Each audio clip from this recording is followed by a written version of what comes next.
Hello बच्चों, आप सभी का आपके channel root of learning channel पर स्वागत है।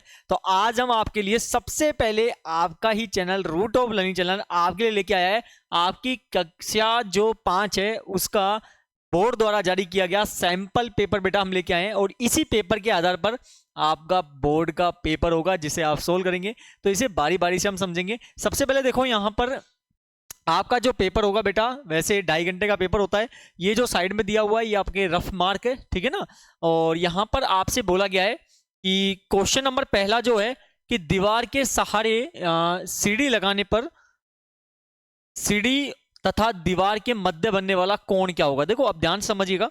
जैसे ये आपकी सीढ़ी है, ये सीढ़ी ऐसे होगी और ये आपकी दीवार, तो इसके साथ जो बनेगा कोण वो होगा मेरे बेटा 90 डिग्री का। तो 90 डिग्री को हम बोलते हैं समकोण। क्या हो जाएगा? समकोण हो जाएगा। यहां आपको 1 गुणा 1 सेंटीमीटर वाले एक ग्रेड दिया हुआ है। इस ग्रेड पर 5 सेंटीमीटर लंबाई और 4 सेंटीमीटर चौड़ाई का एक आयताकार बनाकर उसका परिमाप और क्षेत्रफल ज्ञात करना है। अब देखो यहां पर क्या लिखा हुआ है। यहां पर लिखा हुआ है 1 सेंटीमीटर गुणा 1 सेंटीमीटर वाला खाना है, 5 सेंटीमीटर की लंबाई। तो 1 2 3 4 5, तो ये 5 सेंटीमीटर की लंबाई हो गई, ठीक है ना। और 4 सेंटीमीटर की हमें चौड़ाई लेनी है। ये 4 सेंटीमीटर चौड़ाई हो गई। इसे आप इस प्रकार बना देंगे और ये जो बन गया हमारा आयत बन गया, ठीक है ना। क्या ज्ञात करना है? आयत का परिमाप और क्षेत्रफल हमें ज्ञात करना है। मेरे बेटा आयत का जो परिमाप होता है ना, आयत का परिमाप जिसका सूत्र होता है बेटा 2 गुणा लंबाई प्लस चौड़ाई। क्या होता है? 2 गुणा लंबाई प्लस चौड़ाई होता है। तो 2 गुणा लंबाई कितनी है यहाँ पर? ये हमारे पास लंबाई है 5 और चौड़ाई कितनी है 4। तो 2 गुणा 9 बराबर 18 सेंटीमीटर, ये इसका आंसर हो जाएगा, ठीक है ना। और आगे क्या बोला गया है? आपको इसका क्षेत्रफल भी ज्ञात करना है। तो यहां पर लिखेंगे आयत का क्षेत्रफल। आयत का क्षेत्रफल क्या सूत्र होता है बेटा? लंबाई गुणा चौड़ाई। तो लंबाई कितनी है? 5 है, चौड़ाई 4 है, तो 5 चौके 20 सेंटीमीटर स्क्वायर। ये इस पॉइंट का आंसर हो जाएगा। ये लीजिए, बिल्कुल आसान तरीके से हो गया। अगला जो क्वेश्चन है तीसरा, यहां पर हमसे कहा गया है बेटा दी गई आकृतियों में समतल पृष्ठीय जाल बनाइए। अब देखो कुछ नहीं है, आपको नाम बताना एक तरह से। ये जो है हमारा कहलाता है बेलन, तो ये हम लिख देंगे बेलन हो जाएगा। ये जो है हमारा क्या कहलाएगा? ये हमारा वैसे बेटा घनाभ होता है, तो यहां पर लिख देंगे घनाभ, ठीक है ना। और ये जो है हमारा कहलाएगा शंकु। क्या कहलाएगा बेटा? शंकु कहलाएगा, ठीक है ना। अगला प्रश्न देखते हैं। अगला प्रश्न दिया हुआ है दी गए नक्शे को देखकर निम्नलिखित प्रश्नों के उत्तर दीजिए। देखो ठीक है, यहां पर पहला प्रश्न पूछा गया है मुख्य द्वार से प्रवेश करने पर बैठक कक्ष कौन सी दिशा में होगा। अब देखो मुख्य द्वार से आप प्रवेश करोगे, ये प्रवेश करा, तो बैठक कक्ष कहाँ है? इधर की साइड है। तो ये हमारा हो जाएगा साउथ साइड में, यानी कि आपका दक्षिण दिशा में हो जाएगा। तो यहां पर लिख दीजिएगा आप दक्षिण दिशा। क्या हो जाएगा इसका? दक्षिण दिशा हो जाएगा। रसोई घर की लंबाई मीटर में बताइए। रसोई घर की लंबाई, तो देखो प्रवेश यहां से कर रहे हो तो ये वाली जो है वो लंबाई कहलाएगी, ये हमारी चौड़ाई कहलाएगी। तो रसोई घर कहाँ है बेटा? रसोई घर ये रहा। तो लंबाई जो है वो 8 सेंटीमीटर हो जाएगी और चौड़ाई देखो हम निकालेंगे यहाँ पर, ठीक है ना। हमें लंबाई तो बतानी है, तो लंबाई जो होगी ना वो हमारे 8 सेंटीमीटर हो जाएगी। कहीं पर दे रखा है लंबाई चौड़ाई कौन सी है यहाँ पर? हाँ, यहाँ पर नहीं दे रखा, तो हम ये मान लेते हैं कि ये लंबाई है और ये हमारी क्या है? चौड़ाई है, ठीक है ना। तो यहाँ पर क्या हो जाएगा? लंबाई कितनी हो जाएगी हमारे पास? ये वाली लंबाई 8 सेंटीमीटर हो जाएगी। तो हम यहाँ लिख देंगे कि हमारे यहाँ पर रसोई घर की लंबाई जो होगी वो 8 मीटर होगी। मीटर में दिया हुआ है ना, सेंटीमीटर थोड़ी है। सेंटीमीटर में दिया हुआ है भाई, यहाँ पे सेंटीमीटर में दिया हुआ है। ये थोड़ा एरर है ना, इसको ये मीटर में कर लीजिएगा। यहाँ पर लिखा हुआ है कि साफ 1 सेंटीमीटर का मतलब होता है 1 मीटर। तो कहने का मतलब है यहाँ पर 1 सेंटीमीटर को हमको 1 मीटर मान के चलना है, तो यानी 8 मीटर इसका आंसर हो जाएगा। अगला क्या है? भवन में खिड़कियों की कुल संख्या कितनी है? इस भवन में खिड़कियों की संख्या देखनी है आपको, कुल कितनी आएगी। देखो यहाँ पर खिड़की का मतलब ये वाला है, तो 1 2 3 4 ऐसे काम करते हैं अपन, टिक लगा लेते हैं जिससे पता चल जाएगा हमारा कौन कौन सा हो गया। 1 2 3 4 5 6 7 8 9 10 और 11, ये 11 खिड़कियां हो गई। तो हम लिख देंगे यहाँ पर खिड़की कितनी हो गई बेटा? 11 हो गई, ठीक है ना। और क्या पूछा है क्वेश्चन में? भवन में किस कक्ष का सबसे क्षेत्रफल सबसे अधिक है? भवन में किस कक्ष का क्षेत्रफल सबसे अधिक है? तो देखो ध्यान से समझिएगा, क्षेत्रफल निकालने के लिए उसको लंबाई गुणा चौड़ाई कर दो। मतलब कहने का मतलब ये है यहाँ पर 12 है, तो ये कितना है ये निकालना पड़ेगा आपको। पहले एक काम करते हैं, देखो जो जो निकल सकता है उसको निकालते हैं। यहाँ पर वैसे थोड़ा आप कैलकुलेट करें ना, तो ये आपका इसी का ज्यादा आएगा, इसका ज्यादा आएगा। किसका आ जाएगा? ये बैठक कक्ष का आंसर हो जाएगा, यानी ड्राइंग रूम्स का आंसर हो जाएगा। यहाँ पर सबसे ज्यादा क्षेत्रफल जो आएगा ड्राइंग रूम्स का आ जाएगा, ठीक है ना। अगला चलते हैं हम प्रश्न पर। अगले क्या है? अगला दिया हुआ है हमें अगला जो प्रश्न है यहाँ पर 5वां प्रश्न क्या कहा गया है कि 69,079 को अंकों में लिखा जाएगा। 69,079, तो ये आपका हो जाएगा 69,079। 3 रोटियों को 5 बच्चों में बराबर बांटने पर प्रत्येक बच्चे को रोटी का कितना हिस्सा मिलेगा? 3 रोटी है, 5 बच्चों में बांटना है, तो कितना हो जाएगा? 3/5। ठीक है ना, द ऑप्शन हो जाएगा। अगला क्वेश्चन क्या है? अगला क्वेश्चन है कितने दशांक मिलकर एक पूर्ण इकाई बनाएंगे? कितने दशांक मिलकर? 10 दशांक मिलकर एक पूर्ण इकाई बनाएंगे। अंक जो है आपके 4, 6, 0, 7, 2 में से प्रत्येक अंक का केवल एक बार प्रयोग करते हुए 5 अंकों की सबसे बड़ी और सबसे छोटी संख्या लिखिए। तो सबसे बड़ी संख्या क्या हो जाएगी यहाँ पर? 7, 6, 4, 2, 0। छोटी में कभी भी 0 नहीं लेते हैं, पहले उससे बड़ी 2, फिर 0, 4, 6 और 7, ये इसका आंसर हो जाएगा। ठीक है, आगे क्या दिया हुआ है? दी गई संख्या जो है इनमें अवरोही क्रम में आपको लिखना है। अवरोही क्रम में लिखना है, तो अवरोही क्रम का मतलब क्या होता है? बड़े से छोटा। तो सबसे पहले आप लिख दोगे क्या? पहले आ जाएगा आपका 53,741 आ जाएगा। तो पहले लिख देना यहाँ पर 53,741। फिर क्या आएगा? 53,714, 53,714। फिर क्या आ जाएगा? 53,471। ठीक है ना, 53,471 आ जाएगा। फिर आ जाएगा 53,417 और फिर 54,000। और यार गलत हो गया बेटा, सबसे पहले आएगा हमारा 54,000। सबसे पहले क्या आएगा? सबसे पहले आएगा 54,371। 54,371 आएगा। फिर हमारे पास आएगा 53,741। 53,741 आ जाएगा। फिर क्या आ जाएगा? 53,714। 53,714। फिर इसके बाद क्या आ जाएगा? 53,471 लिख दीजिएगा, और 53,417। इस प्रकार आपको करना पड़ेगा। ठीक है ना, इसको बोलते हैं अवरोही क्रम, यानी बड़े से छोटा हमें सेट करना होगा। ठीक है ना, अगला क्वेश्चन देखिए। अवरोही क्रम लगना है। अवरोही क्रम क्या होता है? छोटे से बड़ा होता है।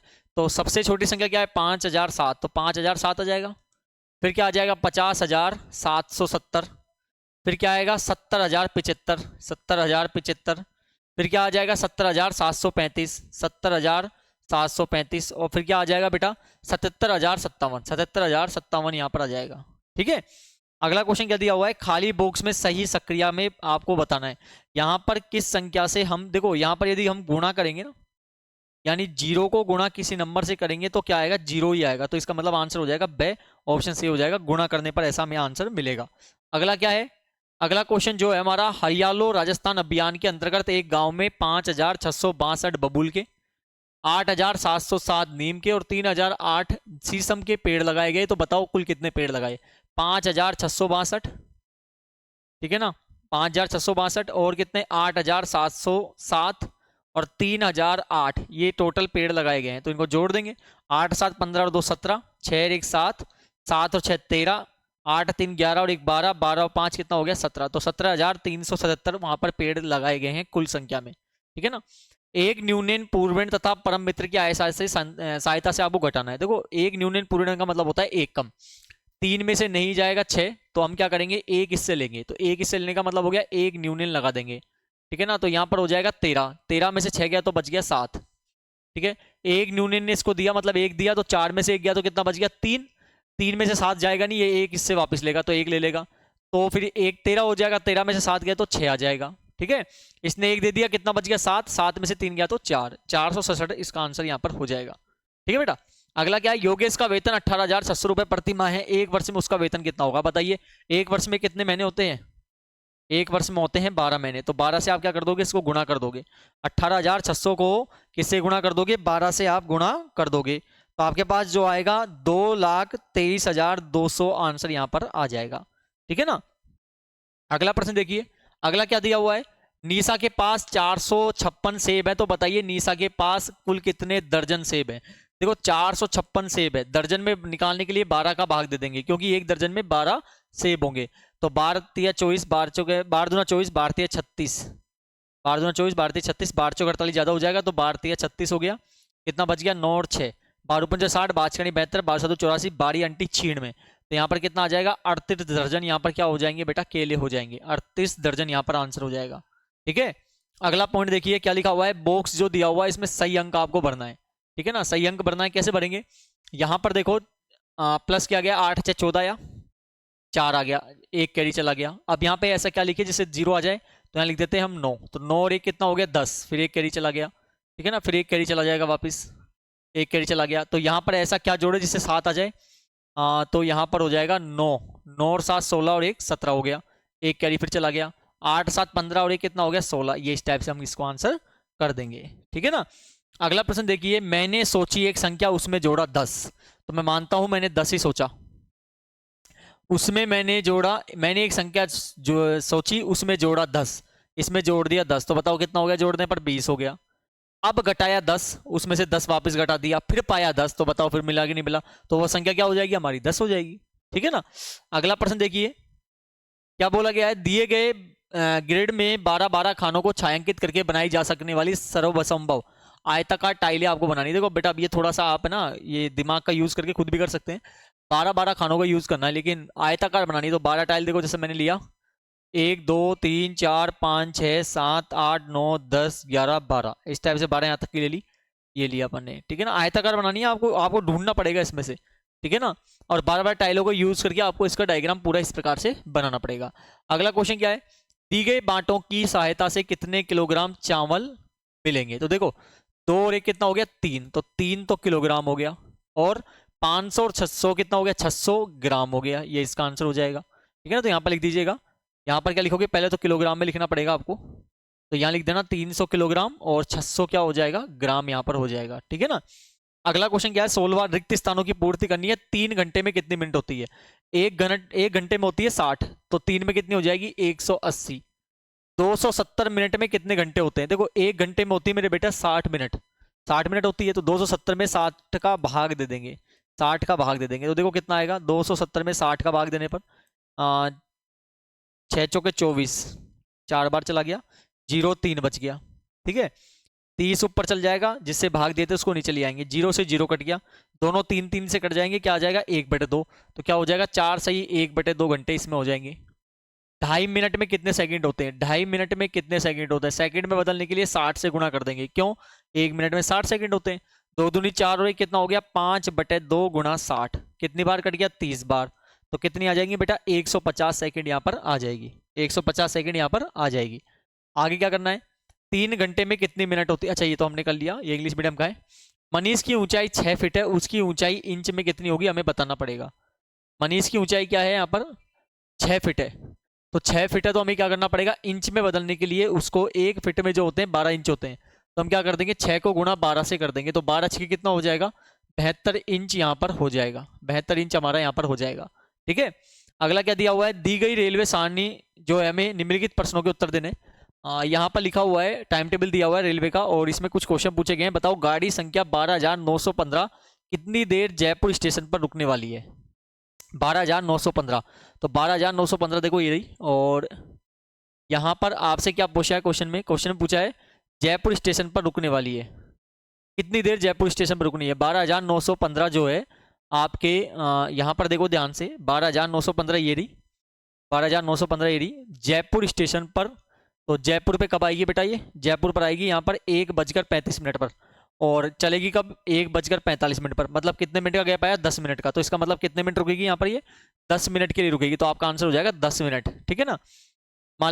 मालाडी एक्सप्रेस जयपुर से कितने बजे प्रस्थान करेगी। मालाडी एक्सप्रेस देखो कहाँ पर है, मालाडी एक्सप्रेस ये रही, जयपुर से कब प्रस्थान करेगी ये 2:50 पर प्रस्थान करेगी, तो आप लिख देना 2:50, ठीक है ना। आश्रम एक्सप्रेस जो है कहाँ से कहाँ तक चलती है, आश्रम एक्सप्रेस कहाँ से कहाँ तक चलती है, देखो आश्रम एक्सप्रेस कहाँ ये रही, ये चलती है भैया दिल्ली से, और कहाँ तक चलेगी साबरमती तक, तो आप लिख दोगे दिल्ली से साबरमती तक। अगला प्रश्न क्या है, अगला दिया हुआ है पूजा एक्सप्रेस जयपुर में कितने बजे पहुंचती है।